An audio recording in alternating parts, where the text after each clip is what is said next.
বৰ্তমান মই বঙাইগাঁও জিলাৰ উত্তৰ শালমাৰা মহকুমাস্থিত কমতাপুৰ সাহিত্য শাসিত পৰিষদৰ মুখ্য কাৰ্যালয়ত উপস্থিত আছো। আয়ুষ আছে মোৰ সৈতে। আয়ুষে যদি দেখুৱাই আজিৰ দিনটোত চতুৰ্থ সংখ্যক প্ৰতিষ্ঠা দিৱস উদযাপন কৰা হৈছে কমতাপুৰ সাহিত্য শাসিত পৰিষদৰ আৰু এক প্ৰকাৰ ইয়াত উদুলি পৰিৱেশ দেখিবলৈ পোৱা গৈছে। ইতিমধ্যে নাম প্ৰসংগ চলি আছে, তাৰ সমান্তৰালকৈ দেখিবলৈ পাইছে প্ৰতিগৰাকী ইয়াতে লোক আহিছে, তেখেতসকলৰ নিজৰ নিজৰ কৃষ্টি সংস্কৃতি ইয়াতে আজিৰ দিনটোত তেখেতসকলে পৰিৱেশন কৰিব এই ধৰণৰ ব্যৱস্থাপনা কৰা হৈছে। তাৰ সমান্তৰালকৈ কেইবালানিও কাৰ্যসূচী আজিৰ দিনটোত ইয়াত দেখিবলৈ পোৱা গৈছে। আমি দেখুৱাইছো কমতাপুৰ সাহিত্য শাসিত পৰিষদৰ প্ৰতিগৰাকী বিষয়ববীয়া আমি দেখিছো আজিৰ দিনটোত, আৰু তাৰ সমান্তৰালকৈ মুখ্য কাৰ্যবাহীক আমি দেখিছো।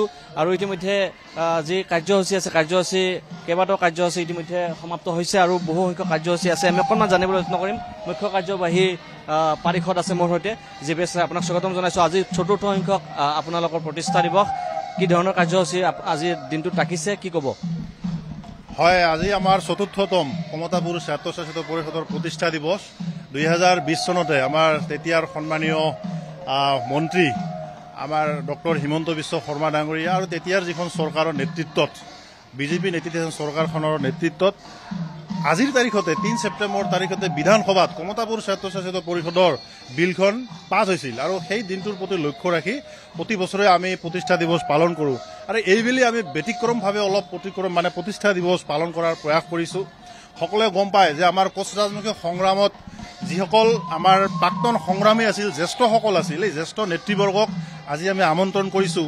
আমন্ত্ৰণ কৰি তেওঁলোকক আমি মানপত্ৰ সম্বৰ্ধনা তেখেতসকলক আমি প্ৰদান কৰিম। ইয়াৰ জৰিয়তে তেখেতসকলে জনগোষ্ঠীটোৰ কাৰণে যিখিনি ত্যাগ কৰিছে, জনগোষ্ঠীটোৰ হৈ যিখিনি তেওঁলোকে নিজৰ সময় দিছে, দিনে ৰাতি তেওঁলোকে সময় দি পেলাই আজিৰ এই ব্যৱস্থালৈকে অনাৰ কাৰণে তেওঁলোকৰ যথেষ্ট অৱদান আছে।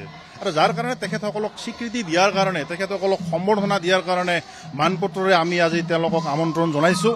আৰু সমান্তৰালভাৱে কোচ ৰাজমুখী সংগ্ৰামত বিগত সময়ত আপোনালোকে গম পায় যে বাছুগাঁৱৰ ৰাজাচাৰাং খেলপথাৰত এখন বিশাল মাছ গেডাৰিং হৈছিল। তাতে প্ৰায় আমাৰ 18ৰ পৰা 18জন ব্যক্তি তাত গুলীবিদ্ধ হৈছিল, আহত হৈছিল। গতিকে সেই ব্যক্তিসকল কোচ ৰাজমুখী জনগোষ্ঠীৰ উত্তৰণৰ স্বাৰ্থত বহুত ত্যাগ স্বীকাৰ কৰিছিল। আজিও তেওঁলোকে ঘূণীয়া হৈ বহুতে আছে। গতিকে আমি পৰ্যায়ক্ৰমে এইবাৰৰ পৰা সেইসকল শ্ৰদ্ধাৰ ব্যক্তিক আমি কমতাপুৰ স্বায়ত্তশাসিত পৰিষদৰ ফালৰ পৰা সম্বৰ্ধনা, তেওঁলোকক এখন বিশেষ পত্ৰ, তেওঁলোকক আমি মানপত্ৰ আৰু কিছু আৰ্থিক সাহায্য তেখেতসকলক আমি প্ৰদান কৰি আমি তেখেতসকলক কিঞ্চিত হ'লেও আমি এক স্বীকৃতি তেখেতসকলক আমি দিব বিচাৰিছোঁ। আৰু লগতে ইয়াত সমান্তৰালভাৱে এই অঞ্চলত বসবাস কৰা প্ৰতিটো খিলঞ্জীয়া জাতি জনগোষ্ঠীৰ যিসমূহ সংগঠন আছে সকলোকে আমি আমন্ত্ৰণ কৰিছোঁ। কোচ ৰাজমুখী জনগোষ্ঠীৰ আক্ৰাচুকে ধৰি যিমানকেইটা সংগঠনৰ নেতৃবৰ্গ আছে সকলোকে আমি আমন্ত্ৰণ কৰি নতুন উদ্যমেৰে, নতুন পৰিকল্পনাৰে কমতাপুৰ স্বায়ত্তশাসিত পৰিষদখন আমি আগন্তুক দিনত আগবঢ়াই লৈ যাবৰ কাৰণে আমি প্ৰয়াস আৰু এইবাৰ পৰিকল্পনা কৰিছোঁ। দেখিবলৈ পাইছে জিবেশ ৰায়, তেখেত মুখ্য কাৰ্যবাহী সদস্য কমতাপুৰ সাহিত্য শাসিত পৰিষদৰ। তাৰ সমান্তৰালকৈ আমি যদি অকণমান দৃশ্য দেখুৱাই, আয়ুষ আছে মোৰ সৈতে, আয়ুষে দৃশ্য দেখুৱাব। এয়া দেখিবলৈ পাইছে ইতিমধ্যে ইয়াত নাম প্ৰসংগ হৈছে আৰু সমান্তৰালভাৱে আজিৰ দিনটোত এক দিনজোৰা কাৰ্যসূচীৰে তেখেতসকলে আজিৰ দিনটোত উদযাপন কৰিবলৈ লৈছে। আৰু আমি দেখুৱাইছোঁ যে ইতিমধ্যে লোকসমূহ অহা আৰম্ভ কৰিছে। প্ৰতিকূল বতৰ, তাৰপিছতো কিন্তু লোকৰ যি সমাগম আছে, সমাগম যথেষ্ট বৃদ্ধি হৈছে। এই ধৰণে এক প্ৰকাৰ সকলোকে দেখিবলৈ পোৱা গৈছে। কি ক'ব? এটা ধুনীয়া পৰিৱেশ আমি দেখিছোঁ যে এটা উৎসৱমুখৰ পৰিৱেশ আজিৰ দিনটোত সৃষ্টি হৈছে।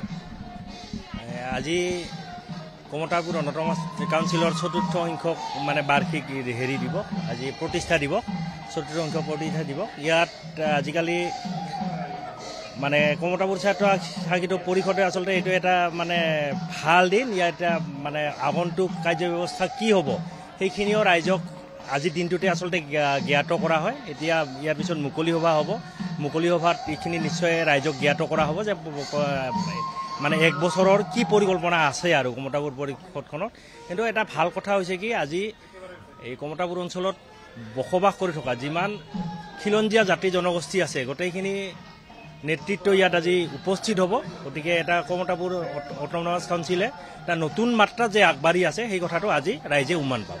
দেখিবলৈ পাইছে ৰাইজে উমান পাব বুলি তেখেতসকলে উল্লেখ কৰিছে আৰু কমতাপুৰ সাহিত্য শাসিত পৰিষদৰ অধীনত থকা প্ৰতিটো জাতি জনগোষ্ঠীকে আজি একত্ৰীকৰণ কৰাৰ বাবে তেখেতসকলে প্ৰচেষ্টা দীৰ্ঘদিনীয়া তেখেতসকলৰ আজিৰ দিনটোতো সেই প্ৰতিফলন ঘটিছে আৰু প্ৰতিগৰাকী লোক আহিছে প্ৰতিটো জাতি জনগোষ্ঠী আপোনাৰ ইয়াতে অংশগ্ৰহণ কৰা দেখিবলৈ পোৱা গৈছে আৰু সকলোৱে কমতাপুৰৰ এই যি উৎসৱ আছে সাহিত্য শাসিত পৰিষদৰ ৪ৰ্থ সংখ্যক প্ৰতিষ্ঠা দিৱসৰ যি উৎসৱ আছে সেই উৎসৱত এক প্ৰকাৰ আজিৰ দিনটোত এটা ধুনীয়া পৰিৱেশ দেখিবলৈ পোৱা গৈছে আৰু আমি কমতাপুৰ সাহিত্য শাসিত পৰিষদৰ যি মুখ্য কাৰ্যালয় আছে মুখ্য কাৰ্যালয়ৰ পৰা এই দৃশ্য আমি আমাৰ ND24 দৰ্শকসকলক দেখুৱাই গৈ আছিলোঁ।